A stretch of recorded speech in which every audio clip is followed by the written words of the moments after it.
As I just said, to Laura, it's a really good session. She just said it's not policy. I think she could get them off the way. Well, you know, I kind of think that it's been less depressing than it could have been. So I don't know like, but I agree with you. Yeah, that's the world we live in. And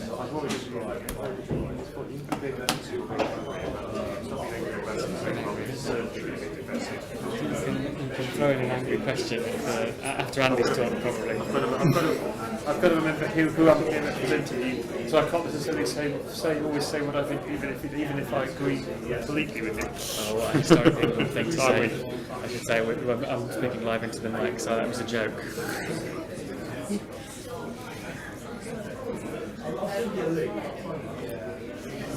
Right then, shall we start, Andy? Happy with it? Yep, absolutely. Okay.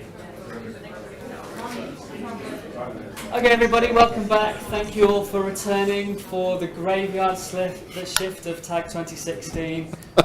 We'll be finishing up by about 4:30, so hopefully most of you will be able to stay until the end. We've added Sue Greeny's paper from the middle session to the back of what we've got this afternoon. First up, though, is Andy Brockman, who is billed as a freelance archaeologist and editor of The Pipeline. Speaking on news is what somebody once suppressed, everything else is advertising. Thank you, Andy. Thank you. And thanks for accepting the paper this afternoon to everyone who's organised the conference today. First of all, I must apologise for missing the session this morning, which looked great, and the papers looked fascinating, and so I had a call at home, which meant I had to miss the half of the session, so I apologise for that.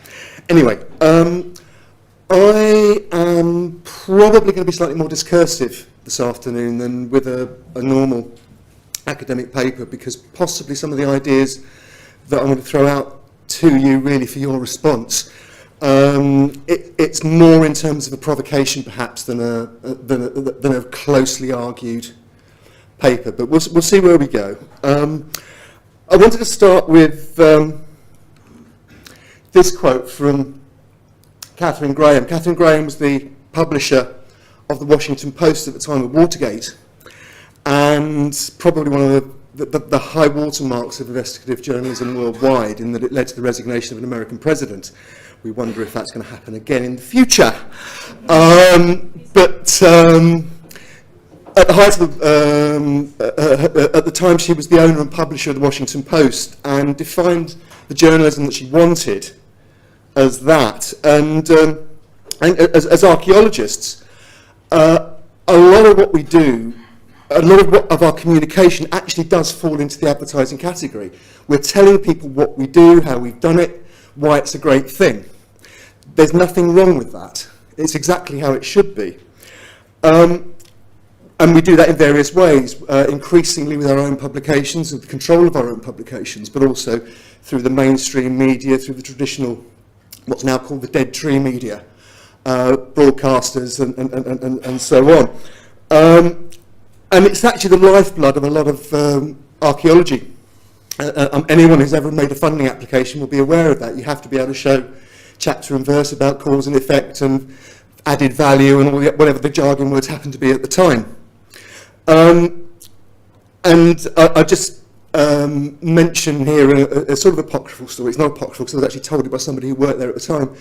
But a few years back, somebody took over one of our major museums, and allegedly sort of first week on the job called in the head of the PR department and said, basically, I want a story in the national press once a week. In other words, it was good for them and good for the museum concerned that profile was maintained, so that when it came to arguing with government and local government about funding, there were demonstrable benefits there in the public domain. In the worst cases, it's advertorial. What Nick Davis from The Guardian called journalism, the constant recycling of press releases, pretending it's original work. That's not what I'm going to talk about this afternoon. What I'm talking about this afternoon is it's Catherine Graham's investigative side of the work. And what I want to do is highlight really a couple of stories that The Pipeline, which is the website that I founded a few years back in consultation with various colleagues, with the idea of treating archaeology not as reportage. We don't report people's sites and press releases and so on. What we do is generate our own content, investigating issues that we think are important in terms both to archaeologists, our little information silo, but also to in the wider public interest. And I think, again, I was following the Twitter stream this morning and talking and seeing the responses in terms of what's public, what's private, public versus private funding and so on. I think this plays directly into that area. So what I'm talking about is in many cases is this. George Orwell, great writer, great journalist, and that particular quotation comes from an unpublished preface to Animal Farm, which he wrote in 1943-44. It wasn't published because at the time he was on the wrong side of the argument in terms of World War II and Britain's relationship with Russia, and particularly the British left's view of the relationship with Soviet Russia, and particularly Joseph Stalin. Remember, Orwell had gone on the run in Spain when the anarchist group that he belonged to became an unorganisation under the influence of the KGB, or NKVD as it then was, who was supporting the Republican government. So he had a pretty jaundiced view of Stalinist communism. And that's the context of that quote, but I think it stands as a general quote in terms of talking about the freedom of the press. I think one of the reasons that we set the pipeline up and thought it was necessary was observing a trend, and I think it's exemplified by, those of you who might remember the sale of the Riesco porcelain from Croydon Museum, the sale of the statue of Sekemka from Northampton Museum for £15.5 million, which was last seen heading to the USA to an anonymous buyer, having been sold from the public museum. And also the ongoing attempts by colleagues, including and particularly the JNAPC, Joint Nautical Archaeology Policy Committee, to prevent Odyssey Marine Exploration. Again, those of you that aren't aware, that it's a Florida-based commercial treasure hunting company, effectively, but who claims to have located HMS Victory 1744 in the English Channel and published a contract which they reached with a UK charity, which would allow them to commercially exploit some of the material from the wreck, which actually was sovereign British government property at the time.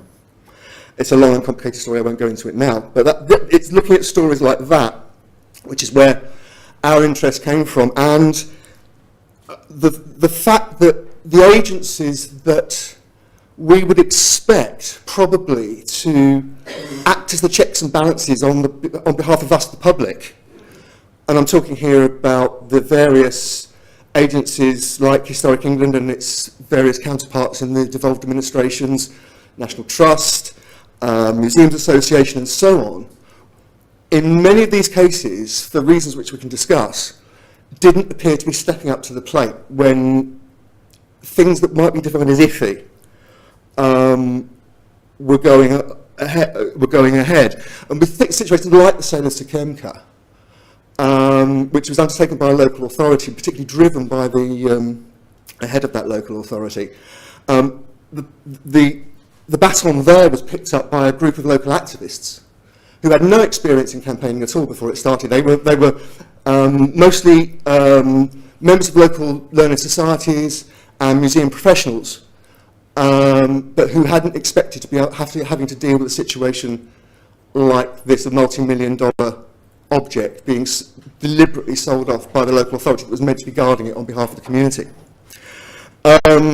Those organisations often desperately need professional expertise of all kinds, legal, campaigning, you name it, because and any of you that have ever been involved in campaigning will know if you're on the wrong side of the argument in terms of resourcing, you're Sisyphus pushing the boulder up the hill.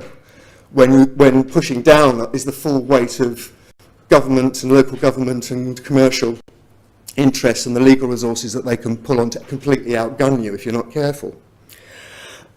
So we started looking at stories where we felt that we could make a difference. And the first one I'd like to draw your attention to particularly is the story of HMS Queen Mary. HMS Queen Mary was a British battle cruiser.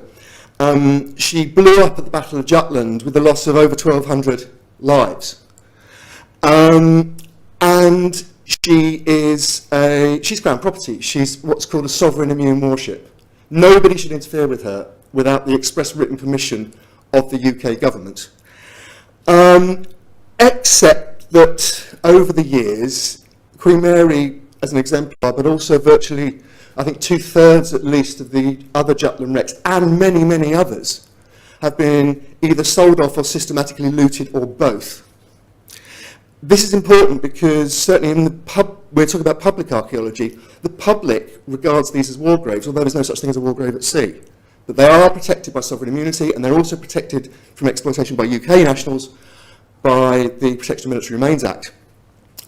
A couple of years ago, I was working with some colleagues on this story, and they located a source from the salvage industry who effectively acted as a whistleblower and gave us the evidence to show that a Dutch company called Friendship Offshore had been systematically destroying the wreck of the Queen Mary and other ships, but specifically we looked at the Queen Mary, and what they're looking for is the non-ferrous metal.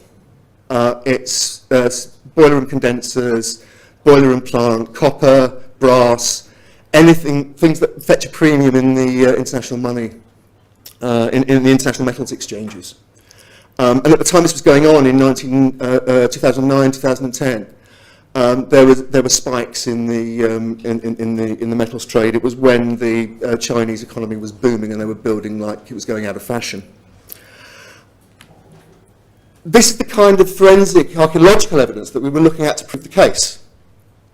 This is a crewman of from the Friendship Offshore holding the metal monogram, decorative monogram that was on the end of a barrel Tompion, is it Tompion? Tompion, thank you. I always get it wrong. Tompion, which is the decorative stopper that sits in the ship's main armament when she's in port. The point about that and why it was so forensically important is that it undoubtedly belongs to the Queen Mary, and there was only ever one HMS Queen Mary in the Royal Navy's inventory. It had to have been that ship that blew up at Jutland. That man should not have been holding it. That is British government property that his company have illicitly salvaged, being nice about it. So what do we do about this? Now, when we first came across this and came across this proof, we played by the rules. We took it to the Ministry of Defence, to Ministry of Defence Police, CC, the various agencies like the Marine Management Organisation, Maritime and Coast Guard Agency, and so on. And we waited to see what they'd do. And we waited, and we waited, and we waited, and nothing happened. So this spring, when we came to, when it came to the 100th anniversary of Jutland, we made this decision that we'd go public with the story, which is why it ended up being published in Pipeline a week before the Jutland anniversary. The story, that was very deliberate. I make no bones about it. It's an editorial decision. We put it out there at the most effective time we possibly could, because we wanted, if you remember, the MOD, the government was grandstanding the Jutland anniversary, big international event saying how important it was to remember our war dead and so on, and yet they've been standing by for years, as we now know, watching this happen and actually upsetting a lot of the families of the veterans who remember the veterans, but particularly those who lost family members with that ship on the 31st of May 1916, who are still remembered in families today. They're still very much a part of the family experience. So that's that. In the end, the story was picked up by amongst others, the Mail, the Sun, but also just last night it was picked up in a blog entry in The Guardian, and particularly it ran as a story on the One Show, which I worked on with the One Show team, and we managed to put together, I think, a pretty effective short package which explained the issues and the Protection of Military Remains Act, and the moral issues of commemoration in primetime telly on a Monday evening on BBC One. It doesn't, that's in terms of actually communicating, that's probably a larger audience than a lot of archaeological programmes would normally get. The other story I wanted to highlight was the story earlier on this year about the... so I was watching the clock at the back, Lord, sorry. It is the story that appeared first of all in the Mail and then went viral across most of the right-wing press about trigger warnings at UCL on their conflict archaeology course. It was written by a man called James Denningpole, who is the UK editor of Breitbart. We've heard of Breitbart a lot recently. But it basically, there was a sort of baton race to effectively traduce the conflicts archaeology course, saying that it was using trigger warnings and so on, when in fact, if you look at the course handbook and so on, which it was published online and they just didn't check because they didn't want to, because they wanted to make a wider point about snowflake university courses, they were the Mail and the other papers deliberately went out to misrepresent the evidence to make an issue where actually there wasn't one.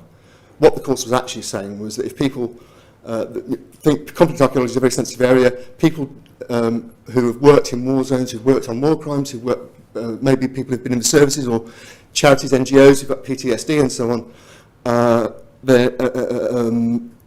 issues like flashback and so on is really important, and it's very important that you do exercise a duty of care when you're dealing with those issues. That was being traduced by what the Mail did, so we ran a story on it. The reason I'm mentioning it, and I'll finish here, there's a lot more I could say, maybe that's for another day and another longer session maybe, or a subject-specific session. But the main reason that, again, we ran a story on it was that the UCL media office did not defend their course and did not defend their course leader. They adopted the PR tactic of basically sitting back on their hands, hoping it would go away and not drawing attention to it. The fact that it was all over the press and had gone viral in the archaeological blogosphere didn't seem to matter to them. So we wanted to put the count aside. As I say, there's a lot more I could say. I'm aware of the pressure of time. If there's time in the discussion later, maybe there are other issues we could raise. But as I say, I just wanted to thank you for listening and say to you, if you've got stories like this, don't sit on them. There are people who can deal with them, not just me and Pipeline, although we say, we follow the NUJ Code of Conduct, we protect our sources. There are ways and means of communicating securely and not drawing attention to people if we do pass information. But there are other organisations as well. CBA has its campaigning arm as well, and I think increasingly there will be others, because as I say, just a final thought. It's something that I mentioned on the Twitter feed this morning. I think the situation in archaeology at the moment is so fragile and so potentially dangerous for the future of the subject we all care about, that I think we're all going to need to find new ways of communicating this stuff to people who aren't archaeological specialists, who are in government and in local government. And actually, if they're misbehaving, whoever they are, whether it's with a government body, a local government body, or an agency, or a commercial consultancy, or whoever, then they need to be held to account on behalf of the public who they're meant to be serving. Thank you.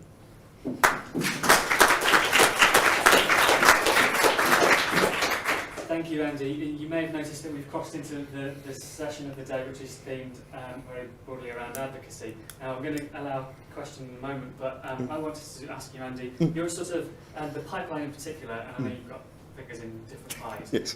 but the pipeline in particular, it's a pressure news service. It's designed to do that.